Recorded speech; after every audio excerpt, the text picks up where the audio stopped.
I want to make sure that the agents have empathy, values, they support clients when they're coming in, they're given the right advice. They're looking at the client's portfolio, they're analyzing it, and then they're like, okay, this is the best product for you. Hit it! That's what I'm talking about. Wait! Okay, now, from the beginning. Hit it, boys. All right, this is Real Talk with Carmen Costa. Today I have my sidekick, as per usual, Jamie. Thank you. You know what? You. I keep getting messages and people who talk to me. They're like, you know, who's Jamie? What the hell is he? that guy? No, but for real. Why is he there? Yeah. What does he do for you? I know you've known him forever. So Jamie, I'm gonna pass it to you. Oh, wow. Let the audience know what you do for TCG. Lending centers. I'm usually referred to as the social media guy. That's right. That's usually what I'm referred as. Because I guess that's what I do around here. I help you. I've been helping you out for the past forever. Yeah. In social media, we do a lot. It's gotta be 10 years though. No, I don't think so. Not yet, but pretty I thought close. it was 10 years because how long have we been here? It's 5 years here, right? I think it's around the 7 to 8 year mark now. Yeah. So yeah, I mean, we take care of all of your social media stuff and all of that. And what I do is essentially I do this. I do a lot of podcast recording for clients. I have my own podcast. Essentially we run a media company. So your own podcast, I have to mention this because I'm laughing, but your own podcast is Portuguese, right? I have two. So I have one that's English and the other one is Portuguese. Yeah. Oh, okay. So the one that's Portuguese, I was blown away. I'm like, whoa, he speaks really good Portuguese. Well, you were born there, so. No, I was not actually. You said you were born there. No, I was born here. My parents went back when I was 6, so I was raised there until I was 19. Wow. So the fact that I was there for so long and at that age where, that's when you learn the language and all of that, Portuguese actually became my first language. And it still is, as a matter of fact, my first language. I feel way more comfortable speaking Portuguese than English. Yeah. Oh, yeah. No, 100%. I was shocked. So, you can drop your links down, let people know what you're all about. I thought I would put it out there. Some of the team, they're getting onto social media. We want more of the team to get on more of social media, doing their own podcasts, right? So we have the podcast room. We're hoping that they come in and record, or even with short your guidance. Videos. You're right. Even short videos. But a lot of that's to come. We're focusing on that. We're refocusing on even my own personal social media. Yep. I know I have very limited time. It was funny. I had somebody say, are you recording any other video? So I am going to do once a month. Jamie's going to hold me accountable to that. 100%. Yeah. So, so back to, what's going on here at TCG. We've got lots of new things. I'm pretty excited about it. We have the photo shoot coming up, which you're going to be doing the video for. Correct. With the team. A lot of the team members are coming out for that. We have the CMP Summit coming up. Pretty excited about that as well. That's in Toronto. Exciting things that are happening. But a lot of people have been asking me, the rate announcement just came out yesterday. So this video will be dropped in a week, so maybe a week's time. But they held steady with the rate, right? So no raises in the rate, no decrease. And a lot of people automatically called me, right? They were like, oh, so what do you think's going to happen? I'm actually quite shocked. I thought they were going to raise the rates. So, kicking the can down the street really doesn't solve our problem. What do I believe is going to happen? I do believe rates are going to go up continuously. Like I see that. And I've said this to you numerous times. That's what I'm seeing. But, let's just wait till October 25th. Why do you think that they took this decision? They made this decision to. I think because the fear of God. I think there was just so much fear with people. Like Jamie, you were feeling it. Everybody was feeling it. Whoever had the variable rate, they're feeling it, right? And it's hard, like, to maintain that. Your payments are going up, and it was awesome when people were taking the rates when they were low. It was great. But, one of the questions I asked, using you as an example, I asked you and Anna was, if the rates go up, how would you feel? Would you lose sleep at night? Would you, these are the type of questions you want to ask. But this is what happens in this industry is a lot of people say, okay, the variable product is what we're selling. And I feel like I repeat myself on these videos, but it's true, right? Oh, this year, because the rates are so low with the variable product, let's sell the variable product because that's the thing to do. Like people coming in, what's your best 5-year fix? Or is the 5-year fix the best product for you? Yeah. Is it? Right? Because you have to think about it. A lot of people go with trends, right? And you see this on social media. They jump on trends. They jump, and it's kind of crazy. Yeah. But I'm going to be honest with you. I fell in that trap yesterday. I'm going to give an example. I went to the gym to train with my trainer, and he did something that, he's from a different country, honestly, very, very, rigid. And he was testing me because he's like, oh, you homeschool your kids? That's amazing. I want to do that because I don't want my kids falling into the trap of trends. And we started talking about that. So then he's like, do jumping jack. So I went to do a jumping jack, and he did half a jumping jack, right? So I copied him, and he's like, why are you copying me? How do you do a jumping jack? And I'm like, oh, but you told me to. He's like, just because I told you and I showed you a different way, why did you follow me? And then I was like, oh my gosh, driving home for that half an hour, because it takes forever to get home. I was thinking, I'm like, I tell my kids all the time, don't follow trends. Like, don't be your own person. Think for yourself. And then here I am at the gym. Just because he's a trainer, I follow his lead. Yeah. Right? And he was like, that's just your morning motivation. And I like that. I like that he did that because it had me think we do jump into that. Yeah. Right? So back onto the 5-year fix, the best variable product. Oh, the best, lowest rate out there is the variable product. So let's sell it to you. But there's a lot of families now. 3 people last week called me, single moms, right? Mm-hmm. This is concerning to me. I would have never sold that product to them because that's concerning without even having a conversation. Let's say you came to me, single mom, and you said to me, Jamie, I would like, a variable product. Yes, today you qualify for it. But then I have to think, and I'm so conservative. I would think if the rates were to jump up 6%, I think I was saying this a lot of times and people would be like, 6%, you're crazy. You're crazy, Carm, 6%. I'm like, yeah. Yeah. Like, think about it, right? We're here. We've arrived. And everybody's like, and we have video footage of me stating this and people saying I was crazy. I'm like, I'm not crazy. It's, it's just crazy that people were jumping into this product, single household income, right? And that's scary because now they're like, I can't afford this payment. I had one of my agents reach out to me upset. She's like, I was crying in the shower because I need to tell this client she can't afford this home anymore. And I want to point something out to everybody here. Mindfulness is so key and important. My agent called me upset, crying, because she had to tell a client this. She's not numb to emotion. That's the type of agents we have here. Right. And I got off the phone and I was upset. Right. I was like, man, that's such a horrible conversation to have.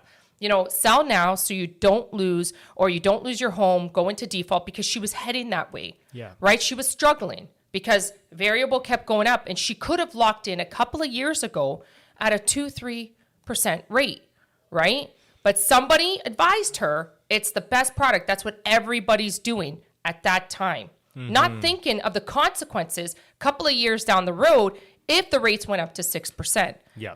But think about the mindfulness of my agent. Like, I just want you to know, I would want to deal with somebody across from me that has that emotion for me. So when you're delivering a bad message, let's say I'm delivering a negative message to you.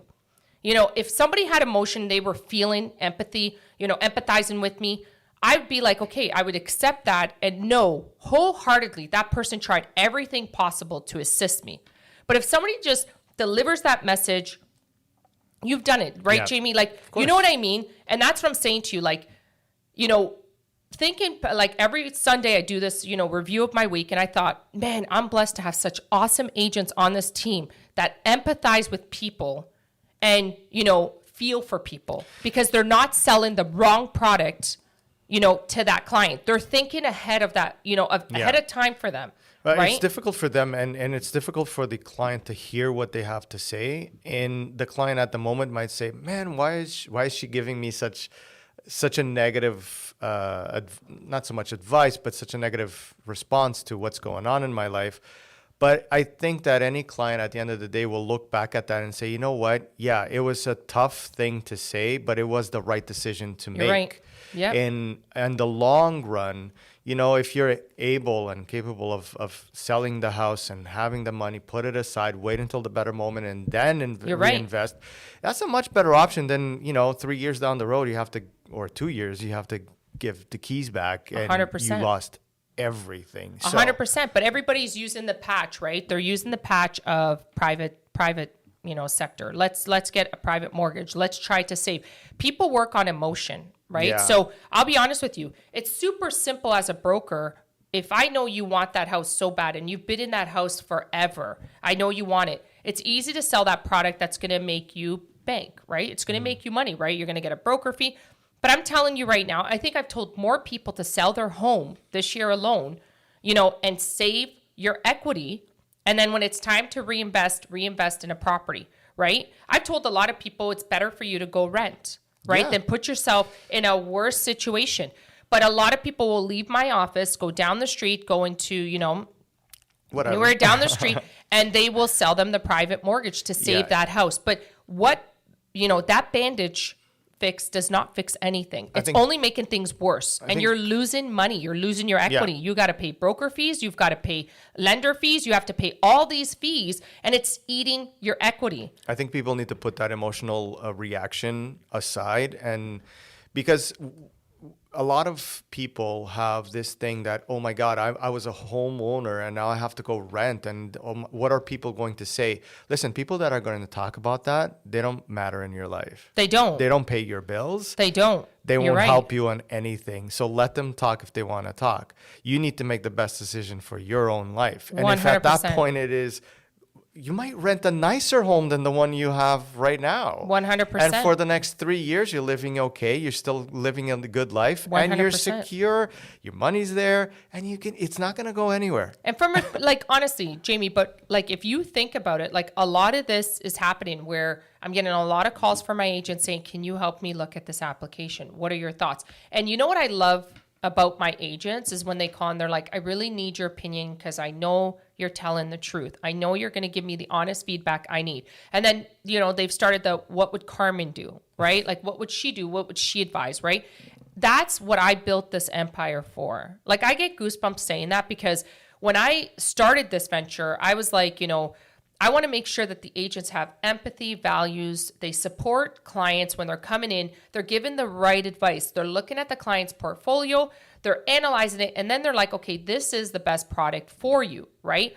Instead of, what's the trend today?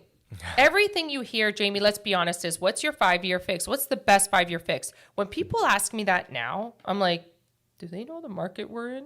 I really worry about people sometimes because they'll call and they'll be like, I got even when you try this, what is your best 5-year fix? And I'm like, we're not even in this market. Just pray you're going to be qualified with the stress test. I'm being honest with you. Yeah, the first question should be, can I get qualified? Can I get thank you. So I'm like, can I get qualified?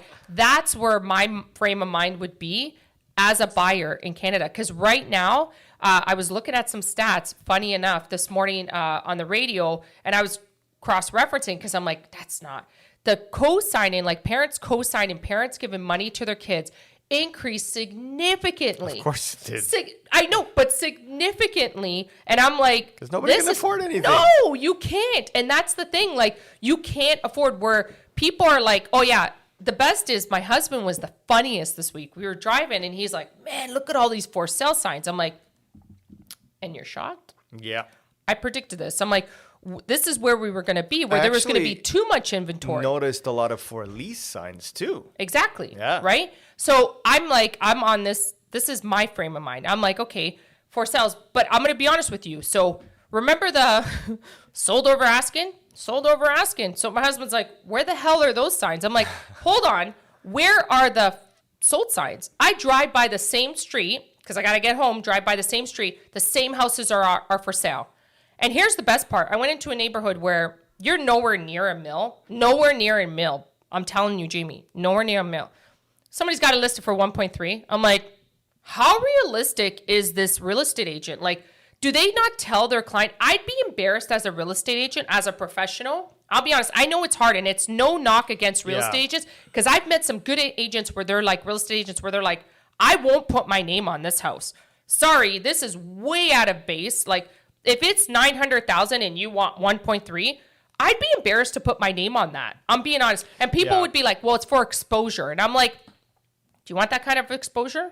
Like, I wouldn't want that kind of exposure. I don't know about you. Yeah, it's a difficult decision because a lot of time homeowners are the ones that are insisting You're that 100% correct. But hold on a second, more. Jamie. You are the professional. Yeah. You are the real estate agent. You're going into that home. Somebody, agree. that area is 900,000. We're just using an example. I'm not knocking the profession. What I'm saying is, as a professional real estate agent, as a professional, right? Would you not just say to them, you know what, I'm not doing 1.3, you're in the 900 mark. I know it's difficult. And honestly, kudos to everybody that, faces that, seller and says, you know what, no. Yeah. You're I way think- off that mark. I think it really comes down to the real estate agent being able to bring comparables down to the table and talk to the client and say, listen, I know you feel that your house is 1.2, but all of these houses that are similar to yours that are around this area sold for 900. You need to face the facts. This is what it is. That's what I'm talking about, Right? Jamie. You just hit the nail. What is it? Hit the hammer on the nail. Exactly. But you did, because that's what I'm trying to tell you is, even here, when we're sitting here and people are like, I want a solution. Fix my house. Yeah, but Put it comes the down to Band-Aid the on. same thing. It's That's like what I'm saying. you We're doing guys- the same thing. That's what I'm trying to say. As mortgage agents here, I know at TCG, you guys go the extra mile. You 100%. showcase all this stuff to your clients. What happens with real estate is the same thing. Real estate agents, a lot of them, and not all of them, but the ones that do that put the house for 1.2 instead of 900 are the ones that don't really care and don't do the legwork. And those are the ones that are putting the signs up everywhere. It's more of a marketing thing for them. That's what than I was anything telling you. else. So what I'm saying But is, it's a bad I guess one. I know it's to me, as you have the background, is that a good image you want? And that's what I'm trying to tell you here is, we're driving down the street. There's literally like 5 houses on the street. You would never see that. Like a couple of years ago, houses would come up and they'd leave. I've driven by like 3 weeks, and finally I saw the house come down. I'm like, I got to ask my sister. So I asked my sister. She's like, no, they took it off the market. Yeah, they're off the mark. Like, they're off the mark with the price. Like, I know they want it. They've missed the market. You've missed the market. If you wanted to sell a couple of years ago, you could have gotten that, but it's not today. But all I'm saying is, like, now, everybody's like, what's going to happen? Like, what's going to happen in the next couple of years? We keep repeating the same thing. I believe wholeheartedly that people are coming up for renewal, right? They're coming up for renewal. The times are now, right? They're coming up for renewal to rates that are like 5.5, 6%. Yep. I said this before. And I remember sitting in the room with you and you're like, 5%, 5.5, right? What I'm trying to say is, we're here now. We've arrived. And sometimes the best advice, and sometimes as homeowners, the best advice you could give yourself is, if I can't afford it, maybe sell that property. Yep.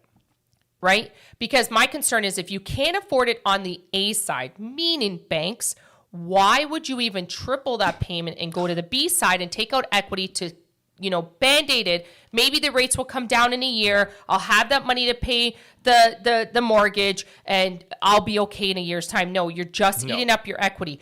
Think about it. And you know what? I'd love to give second opinions. I had a couple of people call me and they're like, can you look at my commitments? I got this from this broker. I'll be happy for free to do that. I'd be happy to do that, to look at, commitments, review them, and see what's the best option for you.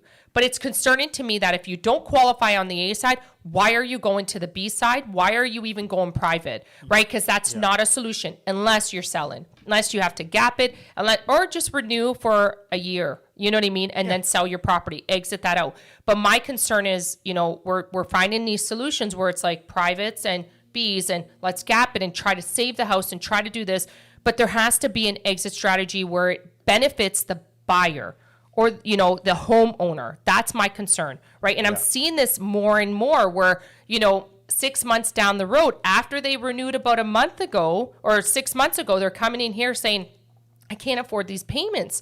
They're worse than what the bank was, and I'm running out of the money that I took out to try to, and I heard the rates were going to come down because the predictions are there. There's no predictions. There's no crystal ball that's going to tell you in 6 months the rates are coming down. You've asked me numerous times, when do you think the rates are coming down? I don't see it in the next couple of years, I'll be honest with you. So, I wouldn't be taking out equity trying to gap the 2 years to make those extra payments, the difference of that increase in payment. Don't do it. That is wrong advice that's being handed out there. And it's concerning to me because I watch these commitments come through the door where they're like, I can't afford this payment with, this private, like I can't, I'm drowning. So now you've lost so much equity because that brokers thought, oh, well, I'll save the day, thinking in 6 months the rates are coming down. Like we've seen increase after increase. Okay, so they held this time. But you don't know next time. And that's not an indication that the rates are coming down. That is not an indication. No. I want to make certain of that. And I want to make that clear to everybody where, oh yeah, they held 5 more weeks. We've got them being, held steady. Does not mean the rates are coming down. So you should not be basing your decisions on rates and forecasted rates coming down, because that's what's happening right now is everybody's looking. They're coming up for renewal. And I have a solution for you, Jamie. You can pull out some equity. That's what you can do. I'll put you on the B side. It'll be a little bit of an increase on payment, but we'll put $20,000 over here to cover that. Should be good for 6 months. Rates will come down. We'll be fine.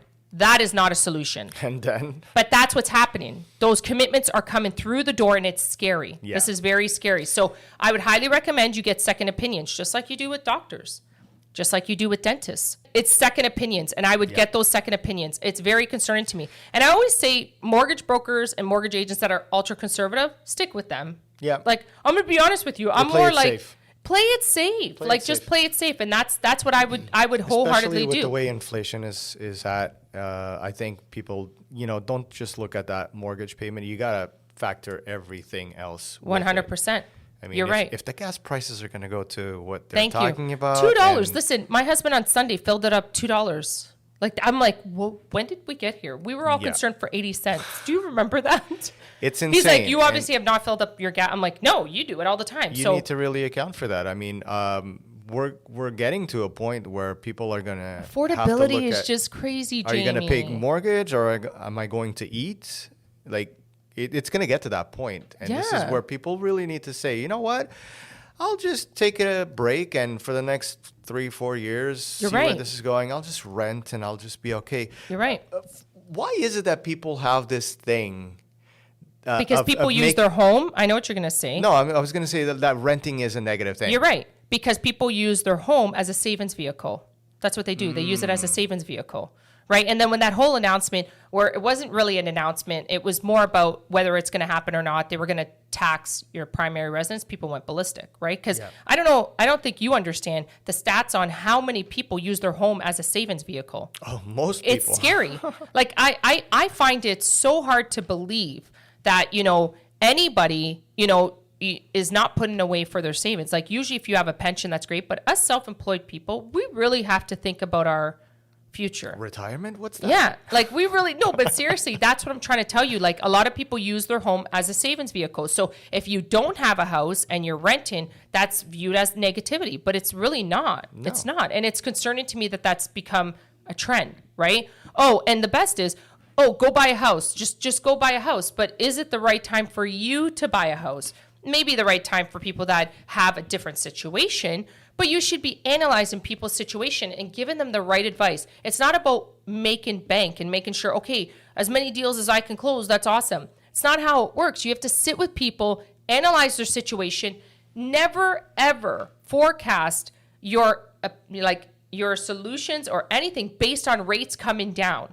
Never. That's so concerning to me when I hear that. When I heard somebody come in with, but the rates are going to come down, so this is going to get better. I'm like, no, what? No. You know what I mean? Like if I had a crystal ball, I'd be rich. I'd be predicting everything about, rates and that, but you can't predict. No. But trends are showing, like if you see the announcement yesterday, look at what the economists are saying. They're outraged. They're like, why did they should have raised rates?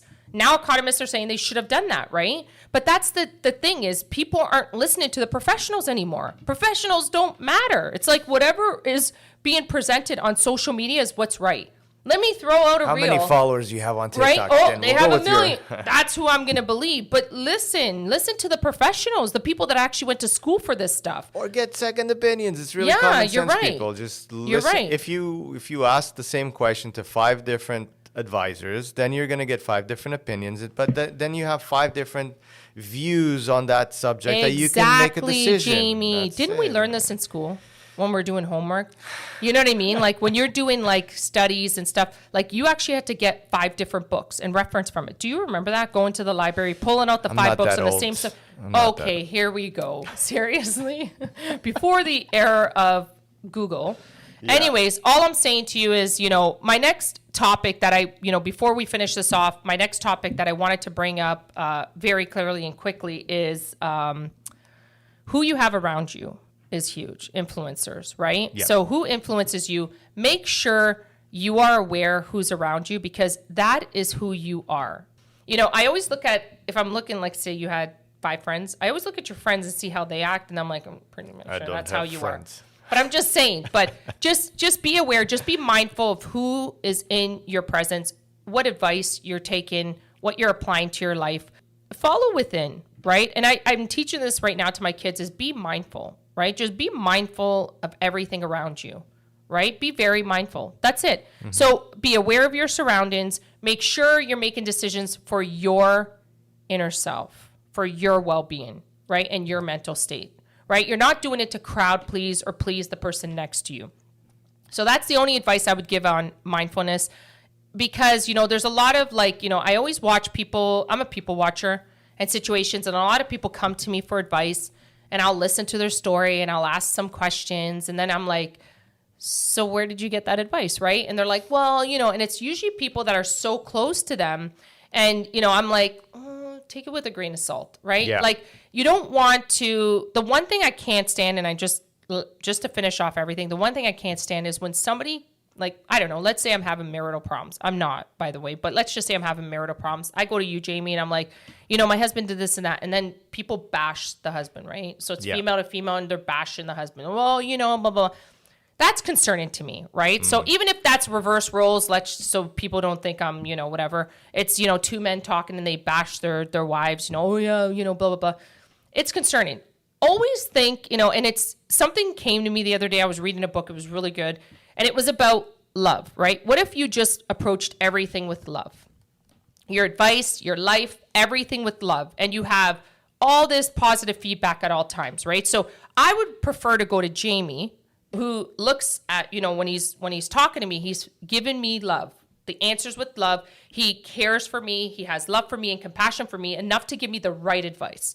So who you surround yourself with is who you become. Your soul becomes, right? So you want to feed your soul with good things, right? And that's all I say. So when things are negative around me or things aren't working out, I try to reevaluate it at all times to say, okay, maybe this isn't right for me. Maybe this isn't the fit for me. Maybe this isn't what's supposed to happen. And then things get shifted and reevaluated, because essentially you become who you're around. Yeah. That's all I have to say. And I would just say, approach everything. And I know it sounds so crazy. And it's like, love, seriously, approach everything with love. Approach everything with compassion. Approach everything with empathy. So empathize with the individual in front of you and be like, you know what? What do I want to hear, right? Yeah. What do I want to hear? What would I want to hear? And everything that happens in your life is a direct connection to your soul. So you are creating it. So if chaos is happening, because something inside is chaotic and it's not fixed. So just look at that. And shifting blame on other people is never the right answer. Never. I'm being honest with you. So sometimes you've got to reevaluate and say, whoa, pump the brakes. What exactly is going on in my life that's causing this chaos? Because I know everything is done within. So it's coming from internal. So what can I fix internally to get everything around me calm? Right? And that's all I would state. That's it. So that's my 2 cents. I thought, this week I learned about that. Somebody talked to me about it. I'm like, wow. But sometimes reconnecting with yourself and understanding that is key and important. And I would only add one thing. Careful with the energy vampires. There are people out there that are just out there to suck all the energies out, and they have very negative vibes. Just my advice is, you don't need to get rid of them. You just don't need to spend so much time with them. Amen to that. No, that's a great tip. Honestly, Jamie, awesome tip. So for everybody else, thank you so much for listening. DM me, comment below, hit the like button. It tells me, if the videos are good. We will be consistent with our videos. I do want to say that to my audience. I've had a couple of people message and say, I'll make sure of that. Yeah, no, he will. So, and to my team, I always have to end off with, thank you so much for trusting me. You've always looked at my vision and understood what I'm about. I'm blessed to have everybody on this team. And for everybody else, thank you so much and have an awesome day. Peace.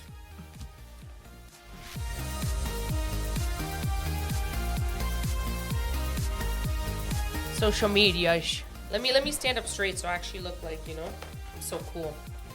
It's what I do. Seriously? Oh my God. You're not, really. I'm not. So what is it though? I'm horrible, bro. That's horrible. I knew it.